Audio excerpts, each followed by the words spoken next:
In this etude, you need to be comfortable playing a consistent roll while moving between drums both to the right and to the left. If this is challenging for you, here's an exercise that can help out.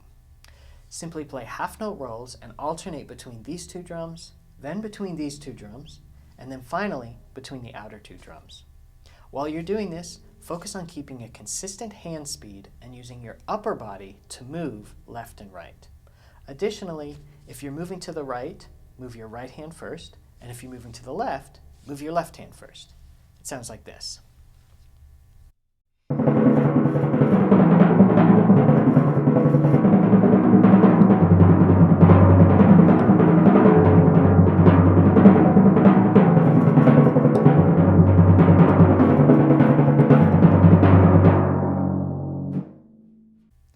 Another skill to work on is starting and ending rolls with either hand. If you find that challenging, here's an exercise you can work on. I'm going to play a half note roll on this drum and then end on this drum. Then I'm going to play a half note roll and release on this drum. And each time I'm going to begin the roll with the opposite hand. Also notice that in this etude, only one of the rolls begins with an accent. It can be tempting to play all rolls with an accent at the beginning.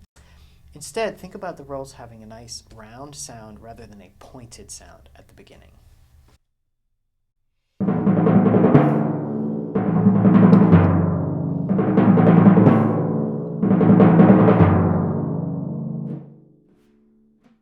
One final consideration about rolls is to make sure you're always listening to the resonance of the drum. This is especially true during crescendo and diminuendo moments.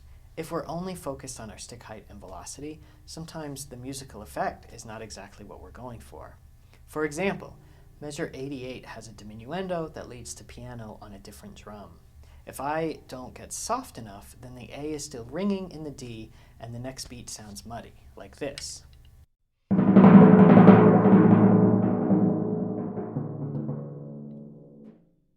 If, however, I bring my stick heights and velocities way down, then when I play the D, the A can be essentially inaudible.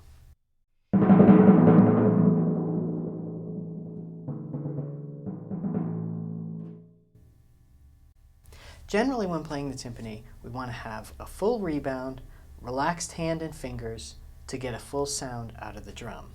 However, there are some moments where I like to play with a little bit more firm grip. For example, beginning at measure 30, we have some intricate rhythms at relatively soft volumes.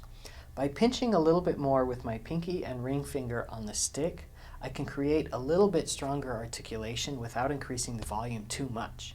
I'll play this passage first with a relaxed grip and then with a bit more firm grip.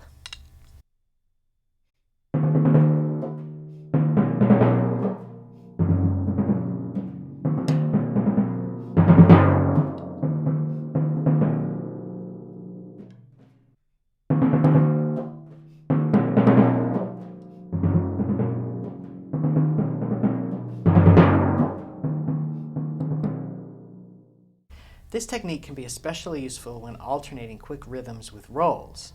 For example, in measure 60, we have dotted 8th, 16th rhythms followed by rolls at soft and medium soft volumes. Here, during the roll, I want my hand to be as loose and relaxed as possible to create a nice sustain, but during the rhythm, I'm going to firm up my grip in the back fingers a little bit to bring out the articulation.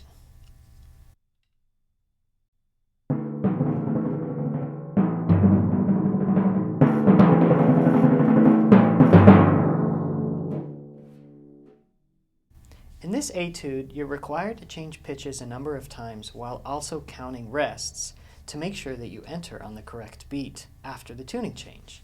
If you find it challenging to get the correct pitch and count at the same time, here's a procedure you can try.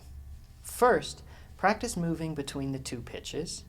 Then, move between the two pitches on a particular beat. Then, move between the two pitches on a particular beat without actually playing the drum. So, measure 46, 7, and 8, I have to move E flat to D and G flat to G natural. So the first thing I'm going to do is practice moving between E flat and D. And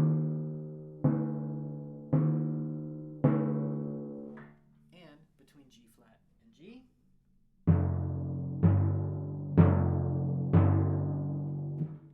Next, I'm going to do those on specific beats.